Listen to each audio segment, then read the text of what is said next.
आज आए हैं जनपद जालौन, क्या उद्देश्य था यहाँ आने का? देखिए, आज जनपद जालौन में हमारे अल्पसंख्यक युवा सम्मान समारोह कार्यक्रम में हम सब शामिल हुए, जिसमें अलग अलग जो प्रतिभावान हमारे अल्पसंख्यक समाज के बच्चे जिन्होंने एकेडमिक में अच्छा किया है उनको सम्मानित करने का काम आज यहाँ पे जालौन में किया गया है। बड़ी संख्या में आप सबने देखा कि इस तरीके से हमारी बच्चियाँ जो मुस्लिम समाज की थी, अल्पसंख्यक समाज की थी, वो पढ़ाई में रुचि ले रही है। उनके एकेडमिक्स में एक बहुत सकारात्मक सुधार देखने को मिला है और उनके जो सपने थे उन सपनों को पूरा करने के लिए हमारी मोदी और योगी सरकार ईमानदारी से काम कर रही है। मदरसे में पढ़ने वाला बच्चा दीन इस्लाम के साथ साथ आधुनिक शिक्षा लेके आज तरक्की और तालीम की तरफ आगे बढ़ रहा है। तो मौलानाओं से सावधान रहने की आपने बात कही है मस्जिद में, तो ये बात क्यों कहनी पड़ी आपको?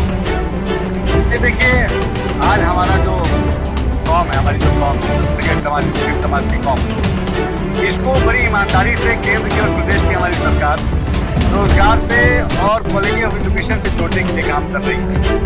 उनके उद्योग को बढ़ावा देने के लिए काम कर रही है। ODOP one district one product की जो मुहिम शुरू की उत्तर प्रदेश में मुख्यमंत्री योगी आदित्यनाथ जी ने, उसका सबसे ज़्यादा फायदा अगर किसी को मिला तो मुसलमानों को मिला, क्योंकि सबसे ज़्यादा हुनरमंद कौम जिसके हाथों में हुनर है वो मुस्लिम कौम है। तो जब लोकल प्रोडक्ट्स को बढ़ावा देने का प्रावधान हमारे प्रदेश की सरकार लेके आई, तो इससे आम अल्पसंख्यक मुस्लिम समाज के जीवन में एक सकारात्मक सुधार, सकारात्मक बदलाव आया और मुस्लिम समाज तरक्की की तरफ आगे बढ़ा, रोजगार की तरफ आगे बढ़ा, एजुकेशन की तरफ आगे बढ़ा। यही सकारात्मक सुधार मुसलमानों का कुछ लोगों को पसंद नहीं आ रहा है, इसीलिए वो मुसलमानों को गुमराह करना चाहते हैं। लेकिन मुसलमानों का एजेंडा बहुत साफ और स्पष्ट होना चाहिए कि हम पूरी ईमानदारी से अपने रोजगार के लिए, अपने अच्छी व्यवस्थाओं के लिए आगे बढ़ें। कानपुर से हमने जिक्र किया है कि आइला मोहम्मद के नाम पर कोई भी FIR नहीं, तो ये सही बात है। कहीं कानपुर में जहाँ से इस भ्रम को फैलाने की शुरुआत की गई, वहाँ पर कानपुर में जो जुलूस निकला था 5 तारीख, कोई भी FIR आइलम मोहम्मद लिखने में कानपुर में नहीं हुआ। ये एक सुनियोजित तरीके से मुसलमानों को गुमराह करने के लिए कुछ लोगों ने ऐसा षड्यंत्र रचा, क्योंकि मुसलमानों के जज्बातों के साथ खिलवाड़ करने की आदत ऐसे लोगों की पुरानी है। तो जब ऐसा कोई FIR हुआ ही नहीं तो इसके बारे में बरगलाने की कोई जरूरत नहीं है।